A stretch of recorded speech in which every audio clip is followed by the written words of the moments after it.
Dans l'ère des conflits modernes, voir sans être vu n'est plus un avantage, c'est une condition de survie.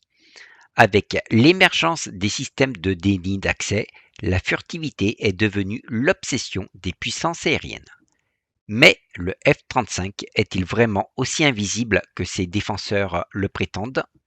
La furtivité, c'est bien plus qu'une forme étrange et une peinture sombre.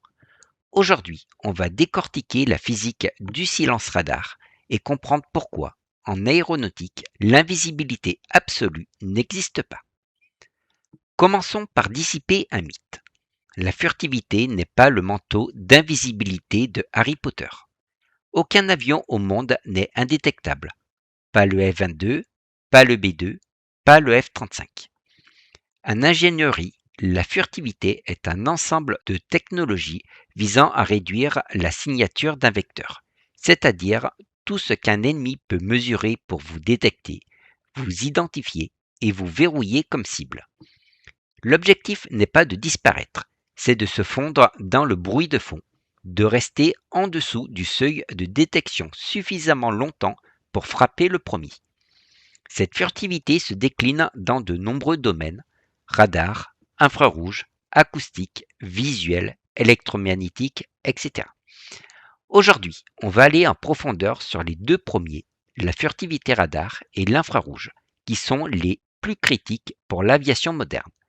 Et sur ces deux domaines, les idées reçues sont nombreuses, y compris chez les passionnés. Tout radar fonctionne sur le même principe. J'envoie une onde, elle rebondit sur une cible, je mesure ce qui revient. Plus il revient d'énergie, plus la cible est grande aux yeux du radar. Cette grandeur, on l'appelle la surface équivalente radar, ou CR. Elle s'exprime en mètres carrés, mais attention, ce n'est pas la surface physique de l'avion, c'est une mesure de sa capacité à renvoyer de l'énergie vers l'émetteur. Par exemple, le Rafale, sans être furtif, a déjà une serre bien réduite grâce à ses formes et matériaux étudiés. Le F-35, lui, atteint la serre d'une bille de métal. Mais cette valeur, et c'est crucial, est frontale, en bande X, dans des conditions idéales. Dans la réalité d'un engagement, elle varie considérablement selon l'angle d'observation. Pour bien comprendre l'impact de la serre, l'équation radar montre que la puissance reçue est proportionnelle à la serre, sigma, mais inversement proportionnelle à la distance de détection R à la puissance 4, et c'est ce rapport qui change tout. Regardons ce que ça donne concrètement. Si vous divisez votre serre par 10, la distance de détection ne sera réduite que d'un facteur 1,8. Et si vous poussez à l'extrême, CR divisé par 1000, la distance de détection n'est réduite que d'un facteur 5,6.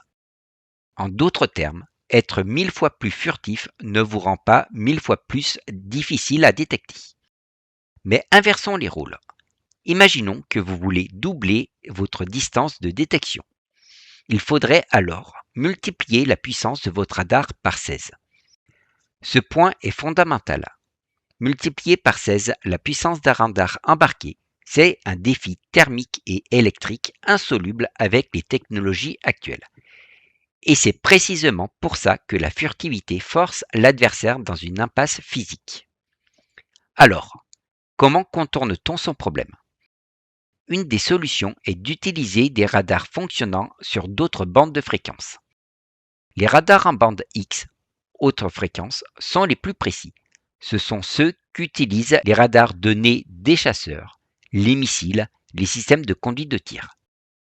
Ce sont eux que la furtivité neutralise en priorité. Les radars en bande L ou VHF, basse fréquence, eux, sont beaucoup moins sensibles à la géométrie de l'avion. Ils peuvent révéler la présence d'un F-35 là où un radar bande X ne verrait rien. Le problème, ils ne peuvent pas le localiser avec précision. C'est l'image du sniper. Vous savez qu'il est quelque part dans la forêt face à vous, mais vous ne savez pas dans quel buisson. Et vous ne pouvez pas guider un missile avec ça.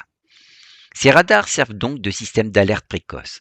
Ils indiquent aux radars de conduite de tir et aux intercepteurs où concentrer leur attention. Il retire au F-35 son avantage de surprise, même s'ils ne peuvent pas l'abattre directement. Pour rendre un avion furtif, la méthode la plus efficace est d'adapter sa forme. L'idée est simple, ne jamais renvoyer l'onde radar d'où elle vient. Sur un avion furtif, presque toutes les surfaces sont inclinées selon quelques angles précis et délibérément choisis. Les entrées d'air, les bords d'attaque, les dérives, tout est aligné. C'est ce qui explique les formes si particulières du B-2 ou du F-117. Chaque angle a une raison physique. Au lieu d'un nuage de réflexion diffuse, on obtient quelques pics très étroits, concentrés dans des directions bien spécifiques, loin du radar émetteur. Dévier les ondes, c'est bien. Les absorber, c'est mieux. Les matériaux absorbants radar, les RAM, se présentent sous deux formes. Des composites intégrés directement dans la structure ou des revêtements appliqués en surface. Dans les deux cas, le principe est le même. Convertir l'énergie électromagnétique en une infime quantité de chaleur via des pertes diélectriques et magnétiques. L'onde entre dans le matériau, elle n'en ressort presque pas. Le problème, ces revêtements sont extrêmement exigeants. Une rayure, une fissure, une couche de poussière mal éliminée et la serre peut bondir localement. Après chaque vol, les techniciens du F-35 doivent inspecter et souvent réappliquer ces revêtements. C'est l'une des raisons pour lesquelles le coût de maintenance de cet avion est aussi élevé. Nous avons vu comment jouer sur la forme et le revêtement d'un avion pour réduire sa signature radar, mais un problème persiste, l'armement. Un missile accroché sous une aile, c'est un réflecteur radar géant, et toute la furtivité de l'avion se trouve sévèrement compromise. La solution, tout cacher à l'intérieur, dans des soutes internes. Cela présente un double avantage. La signature reste maîtrisée quel que soit l'armement embarqué, et l'aérodynamisme de l'appareil n'est jamais altéré. En contrepartie, la capacité d'emport est limitée. Si la furtivité permet de ne retourner qu'un faible écho-radar, le rayonnement électronique de l'avion lui-même peut se révéler son pire ennemi. Un radar classique, c'est comme allumer un phare en pleine nuit. Tout le monde sait d'où vient la lumière. Les avions furtifs utilisent des radars LPI, Low Probability of Intercept. Ces systèmes fonctionnent à très faible puissance, sautent en permanence de fréquence en fréquence et émettent des signaux complexes et diffus. Pour les systèmes de guerre électronique ennemis, c'est comme essayer d'attraper une ombre qui change de forme à chaque milliseconde. L'avion voit sans être vu. La furtivité radar est le point fort du F-35. La signature infrarouge est son point faible le plus souvent évoqué et le moins bien compris. Un réacteur de chasse, c'est une source de chaleur colossale. Le Pratt & Whitney F-135 du F-35 est l'un des moteurs les plus puissants jamais montés sur un chasseur. Et là où le radar cherche l'écho d'une onde envoyée, l'infrarouge, lui, traque la lumière thermique que l'avion émet lui-même. On peut dévier un écho, mais on ne peut pas empêcher un moteur à 800 degrés de briller dans le noir du ciel. Les systèmes IRST, Infrared Search and Track, traquent précisément ce rayonnement thermique et le font passivement. Aucune émission, aucune onde détectable. Pour limiter cette signature, les ingénieurs ont développé plusieurs techniques.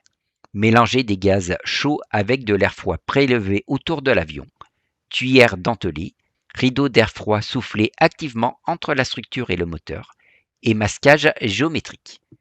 Malgré tout cela, la réalité est simple. Un F-35 reste thermiquement visible à grande distance, surtout en post-combustion, où sa signature devient difficilement masquable. La chaleur est bien plus difficile à cacher que l'écho-radar. C'est d'ailleurs pour cette raison que les pays comme la Russie, la Chine ou même la France avec l'OSF du Rafale investissent massivement dans les systèmes IRST passifs, détectés sans émettre, pour contourner ceux qui se cachent des radars. Nous avons parlé des avantages et des techniques de la furtivité. Il nous reste à aborder son prix, et il est lourd. Premier coût, le coût financier, à l'achat comme à la maintenance. Les technologies employées, et notamment les revêtements RAM, nécessitent des heures d'inspection après chaque vol. Ce n'est pas un détail, c'est structurellement intégré dans le coût d'opération de l'appareil. À titre d'exemple, l'heure de vol du F-35 dépasse les 40 000 $ de maintenance. Deuxième coût, le coût opérationnel. Un avion furtif ne peut emporter qu'un nombre limité d'armements en configuration furtive. Si vous avez besoin de plus de charges utiles, vous devez les accrocher à l'extérieur. Mais vous perdez immédiatement toute discrétion radar. C'est un choix binaire. De même, un avion ne peut pas être simultanément optimisé pour l'aérodynamisme et la furtivité. Déplacer le curseur d'un côté l'éloigne automatiquement de l'autre. Un avion moins aérodynamique, c'est un avion qui vole moins vite, consomme davantage et se montre moins maniable au combat. Troisième coût, le coût logistique et la fragilité opérationnelle. Les revêtements RAM sont extrêmement sensibles. Chaleur, humidité, poussière, abrasion.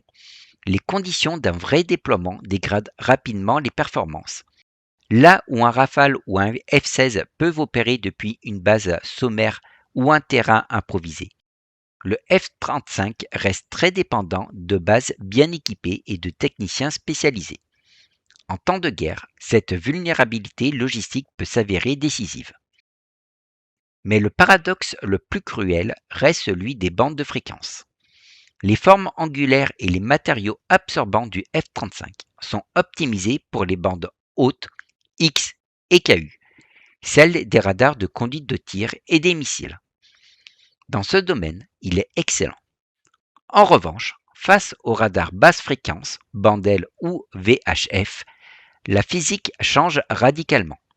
La longueur d'onde devient comparable aux dimensions de l'avion. On entre dans le régime de résonance. Les facettes soigneusement calculées qui dévient si bien l'onde en bande X peuvent alors se comporter comme des antennes. L'avion résonne et sa signature peut devenir comparable, voire parfois supérieure à celle d'un chasseur conventionnel de taille similaire dans ses bandes. Les mêmes caractéristiques qui le rendent presque invisible au radar de précision le trahissent face au système d'alerte précoce. La furtivité ne supprime pas la menace, elle la déplace.